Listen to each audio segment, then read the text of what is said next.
स्वागत है आपका एक और महत्वपूर्ण क्लास में। यदि आप UP TGT, PGT, NET, BPSC, JIC, GDC, KBS, NBS, UPSI, UPP, UP TET इन परीक्षाओं की तैयारी कर रहे हैं तो यह क्लास आपके लिए बहुत महत्वपूर्ण है। यदि आप हमारे चैनल हिंदी गुरुकुल एकेडमी पर नए हैं तो आप चैनल को सब्सक्राइब कर लें, और यदि आपने सब्सक्राइब किया है तो आप वीडियो को लाइक ज़रूर करें। तो शुरू करते हैं आज एक और व्याकरण की महत्वपूर्ण क्लास। अब पहला सवाल देखते हैं क्या कह रहा है। पहला सवाल कह रहा है कि कहें रघुपति के चरित अपारा, कह मही मोरी निरत संसारा। आपको ये बताना कि इसमें कौन सा अलंकार है। ए कह रहा भ्रांतिमान अलंकार, बी उदाहरण, सी कह रहा कि प्रतिवस्तुपमा, और डी कह रहा निदर्शना। तो आपको बताना कि इसमें कौन सा अलंकार होगा। आपको पहले वाले में अलंकार की पहचान करके उचित विकल्प का चयन करना है। तो इसमें जो अलंकार होगा वो विकल्प डी जो है आपका सही हो जाएगा। निदर्शना अलंकार है। निदर्शना अलंकार जहाँ वस्तुओं का पारस्परिक संबंध संभव अथवा असंभव होकर सादृश्य का आधान करे, वहाँ जो है निदर्शना अलंकार होता है। तो विकल्प डी इसका उत्तर सही होगा। सवाल नंबर दूसरे में कह रहा है कि सो सुख सुजस सुलभ मोहि स्वामी में कौन सा अलंकार है। तो आपको दूसरी पंक्ति जो लिखी है इसमें भी आपको अलंकार की पहचान करनी है। ए कह रहा उत्प्रेक्षा, बी रूपक, सी अनुप्रास, और डी कह रहा है व्यतिरेक। तो आपको बताना है कि इसमें कौन सा अलंकार होगा। तो इसमें जो अलंकार आपका हो जाएगा वो विकल्प सी सही होगा। इसमें अनुप्रास अलंकार है। समान वर्णों की दो या दो से अधिक बार आवृत्ति होने पर अनुप्रास अलंकार होता है, और इसमें स्वर्ण की आवृत्ति जो है वो 3 बार हुई है, अतः यहाँ जो है अनुप्रास अलंकार का विधान है। देखते हैं सवाल नंबर तीसरा। करक देवनागरी लिपि कैसे लिखी जाती है। तो आपको ये बताना है कि देवनागरी लिपि कैसे लिखी जाती है। ए कह रहा बाएं से दाएं से बाएं ओर, बी कह रहा नीचे से ऊपर की ओर, सी कह रहा है कि ऊपर से नीचे की ओर, और डी कह रहा है कि बाएं से दाईं ओर। तो आपको बताना है कि देवनागरी लिपि जो है वो कैसे लिखी जाती है। तो बाईं से दाईं ओर लिखी जाती है। विकल्प डी उत्तर इसका सही होगा। सवाल नंबर चौथा करें, किस शैली से तमिल, तेलुगु, मलयालम और कन्नड़ लिपियों का विकास हुआ है। आपको बताना है कि किस शैली से तमिल, तेलुगु, मलयालम और कन्नड़ लिपियों का विकास हुआ। ए कह रहा दक्षिण, बी कह रहा पश्चिम, सी कह रहा पूर्वी, और डी कह रहा उत्तरी। तो तमिल, तेलुगु और मलयालम और कन्नड़ लिपियों का विकास जो है वो दक्षिणी शैली से हुआ है। विकल्प ए उत्तर चौथे का सही हो जाएगा। सवाल नंबर 5 में करें कि निम्नलिखित में से कौन सवर्ण घोष महाप्राण है। तो आपको ये भी बताना है कि वो घोष भी हो और महाप्राण भी हो। ए कर श, बी कर श, सी श, और डी ह। तो आपको बताना कि कौन सवर्ण जो है घोष और महाप्राण, तो दोनों है, घोष भी हो और महाप्राण भी हो। तो इसमें विकल्प डी जो है आपका सही होगा। ह जो है वो घोष भी है और महाप्राण भी है। सवाल नंबर 6वां कह रहे हैं कि इनमें कौन सा युग्म अघोष ध्वनि है। तो आपको बताना कि कौन सा युग्म जो है वो अघोष ध्वनि का युग्म है। ए कह रहे ग घ, बी कह रहे कि ड ढ, सी कह रहे प फ, और डी कह रहे द ध। तो आपको बताना कि कौन सी ध्वनि जो है वो अघोष ध्वनि है। आपको बताना है तो अघोष ध्वनि कौन होती है। तो अघोष ध्वनि जो है वो प्रत्येक वर्ग का पहला और दूसरा जो ध्वनि होता है वो अघोष होता है। तो विकल्प इसका सी जो है वो सही हो जाएगा। प और फ जो है वो अघोष ध्वनियाँ हैं। सातवें में कह रहा है कि कहत, नटत, रीझत, खिझत, मिलत, खिलत, लजियात, अभरी भवन में करत है नयनन ही सौबात। इस दोहे में आपको मुख्य क्रियापदों की संख्या बतानी है कि इसमें प्रयुक्त मुख्य क्रियापदों की संख्या है। तो आपको बताना कि कितने क्रियापदों की संख्या है। ए कह रहा 1, बी कह रहा 2, सी कह रहा 7, और डी कह रहा 8।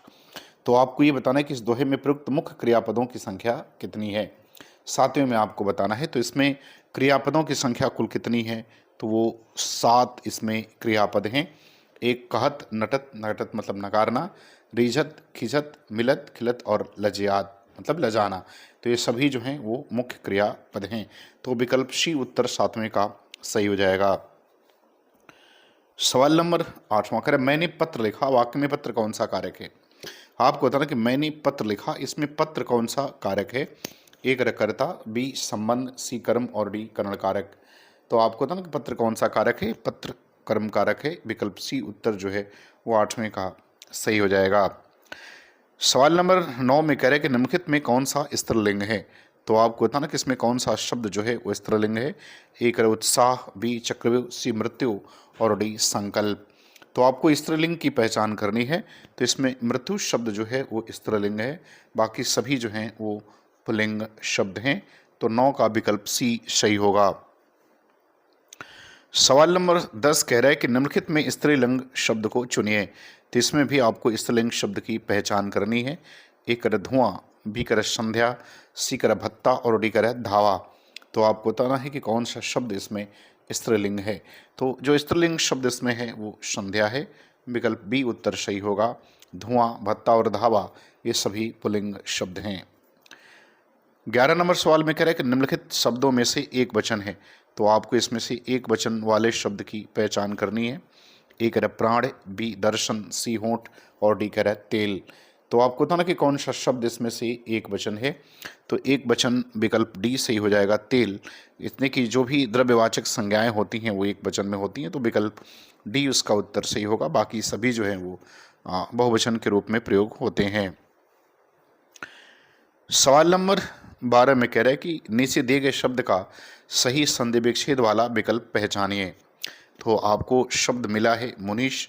अब इसका शुद्ध जो है जो संधि विच्छेद है वो बताना है। ए कर मुनि धन ईश, बी कर मुनि धन ईश, सी कर मणि धन ईश और डी कर मुनि धन ईश। तो आपको बताना कि कौन सा विकल्प सही होगा। तो मुनि और ईश विकल्प सही होगा। विकल्प बी जो है इसका उत्तर सही होगा।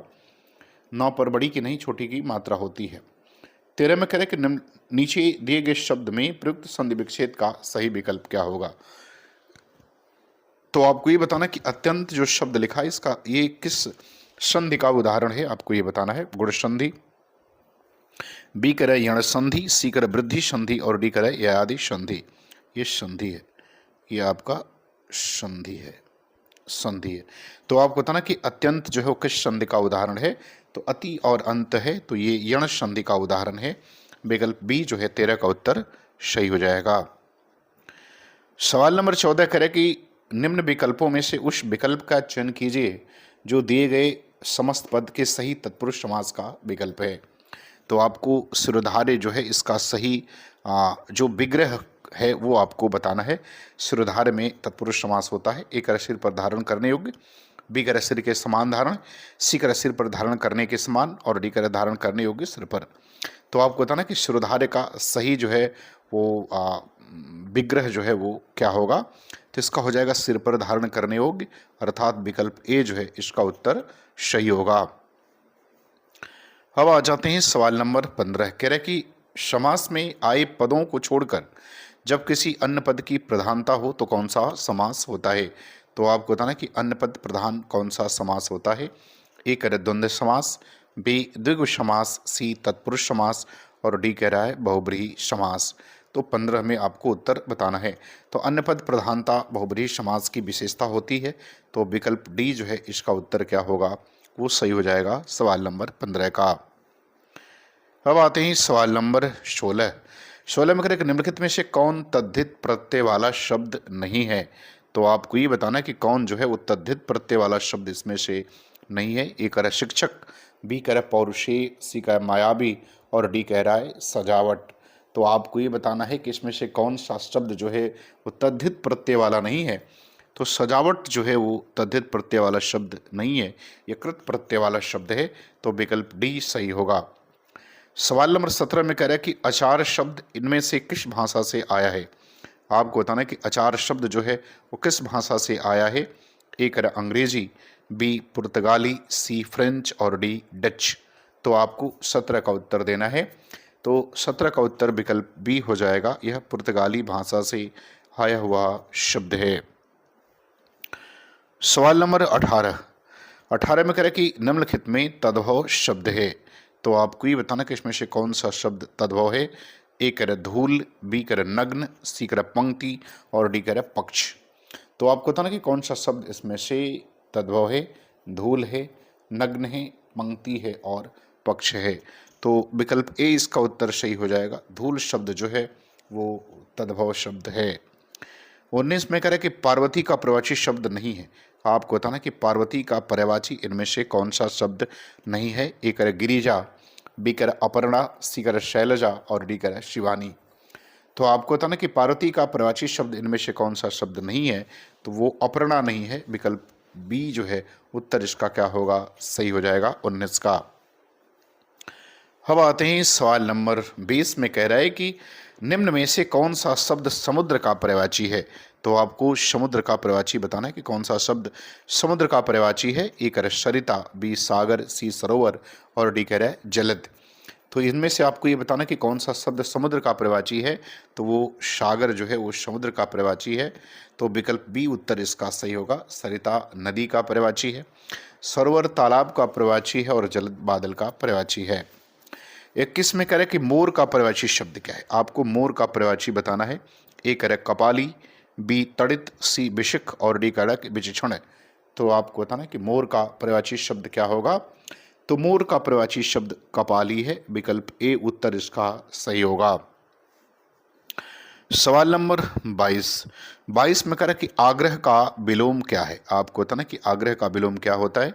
ए कह रहे याचना, बी दुराग्रह, सी शाग्रह और डी कह रहे अनुरोध। तो आग्रह का विलोम क्या होगा, तो आग्रह का विलोम दुराग्रह होता है। विकल्प बी उत्तर सही हो जाएगा। 23 में कह रहे कि गौरव का विलोम शब्द क्या है। आपको बताना कि गौरव शब्द का विलोम क्या है। ए कह रहे शौष्ठ, बी अपमान, सी कह रहे पल्लव और डी कह रहे लाघव। तो आपको गौरव शब्द का क्या बताना है, गौरव का विलोम बताना है। तो गौरव का विलोम शब्द लाघव होता है। विकल्प डी उत्तर इसका सही हो जाएगा। अब आते हैं सवाल नंबर 24। करें इनमें से संस्कृत भाषा की दृष्टि से कौन सा शब्द समूह शुद्ध है। आपको संस्कृत भाषा की दृष्टि से बताना है कि कौन सा शब्द समूह शुद्ध है। ए कह रहे विद्युत परिषद विद्वान पृथक, बी में वही है विद्युत परिषद विद्वान पृथक, सी में विद्युत परिषद विद्वान पृथक और डी में विद्युत परिषद विद्वान और पृथक। तो आपको संस्कृत भाषा की दृष्टि से जो शब्द समूह शुद्ध है उसको बताना है।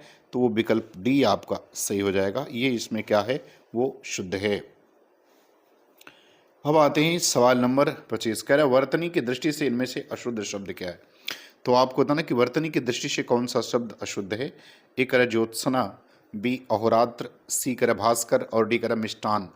तो आपको बताना कि कौन सा शब्द जो है इसमें से वर्तनी की दृष्टि से अशुद्ध है। तो वर्तनी की दृष्टि से भास्कर अशुद्ध है। ये षटकोण का स नहीं बल्कि दंत स का आधा स होगा। तो भास्कर कैसे लिखा जाता है, तो देखो भास्कर ऐसे लिखा जाएगा, ये शुद्ध है, ये भास्कर अशुद्ध है। 26 में करे कि तुम स्वयं वहां जाओ, वाक्य में स्वयं सर्वनाम है। तो आपको बताना कि स्वयं कौन सा सर्वनाम है। ए करे पुरुषवाचक, बी करे निश्चयवाचक, सी करे अनिश्चयवाचक और डी करे निजवाचक। तो आपको बताना कि स्वयं किस तरह का सर्वनाम है, तो वो निजवाचक सर्वनाम है। विकल्प डी उत्तर इसका 26 का सही होगा। आते हैं सवाल नंबर 27। कह रहे अंबिका शब्द का सही पर्यायवाची समूह कौन सा है। तो आपको अंबिका शब्द का सही पर्यायवाची वाला समूह चयन करना है। ए कर सखा, सहचर, मीत, मित्र, दोस्त, संगी, बी कर जननी, माई, धात्री, अम्बा, माँ, माता, शी कर विष्णु प्रिया, रमा, कमला, श्री, पद्मा, लक्ष्मी और डी कर श्रुता, बेटी, पुत्री, आत्मजा, अंशजा और लड़की। तो आपको 27 वाले का सही विकल्प चुनाव करना है। तो इसका विकल्प बी जो है वो आपका सही हो जाएगा। जननी, माई, धात्री, अम्बा, माँ और माता। हम आते हैं सवाल नंबर 28। 28 में कह रहा कि 28 में कह रहा कि अभी तुम बाहर जाओ, यह वाक्य किस प्रकार का वाक्य है। आपको बताना कि अभी तुम बाहर जाओ यह वाक्य किस प्रकार का वाक्य है। ए कह रहा आज्ञावाचक वाक्य, बी कह रहा संकेतवाचक वाक्य, सी कह रहा इच्छावाचक वाक्य और डी कह रहा कि विस्मयादि बोधक वाक्य। तो आपको बताना किस तरह का वाक्य है। तो ये जो है वो आज्ञावाचक वाक्य है। विकल्प ए उत्तर जो है वो 28 का सही होगा। सवाल नंबर 29 में करें कि निम्न विकल्प में से उस विकल्प का चयन करें जो दिए गए वाक्य के लिए सही भेद का विकल्प है। तो एक वाक्य लिखा है, उसके बारे में आप बताना है। वहाँ एक छोटा सा गांव था जिसके चारों ओर जंगल था। आपको बताना कि वाक्य किस तरह का है। मिश्र वाक्य है, संयुक्त वाक्य है, सरल वाक्य है या विधानवाचक वाक्य है। तो इसकी आपको पहचान करनी है। तो ये मिश्र वाक्य है। विकल्प ए उत्तर इसका क्या होगा, सही हो जाएगा। बात करते हैं सवाल नंबर 30। कह रहा है कि दिए गए वाक्य में रेखांकित भाग में किस प्रकार का पुरुष है ज्ञात कीजिए। अब रेखांकित तो है नहीं, तो रेखांकित हम कर देते हैं मोहन। अब इसको रेखांकित किया गया है। आपको अब बताना है कि मोहन बहुत खाना खाता है, इसमें मोहन के नीचे रेखांकित कर दिया गया है। अब आपको ये बताना है कि यह किस तरह का पुरुष है, किस प्रकार का पुरुष है ज्ञात करना है। मध्यम पुरुष है, उत्तम है, प्रथम है या अन्य है, तो आपको इसके बारे में बताना है। तो मोहन बहुत खाना खाता है, तो यह अन्य पुरुष का उदाहरण है। विकल्प डी उत्तर इसका सही हो जाएगा। तो मुझे उम्मीद है कि वीडियो आपको अच्छी लगेगी। आपको अच्छा लगे तो आप चैनल को सब्सक्राइब करें और शेयर करें। पूरा वीडियो देखने के लिए आपका बहुत बहुत धन्यवाद।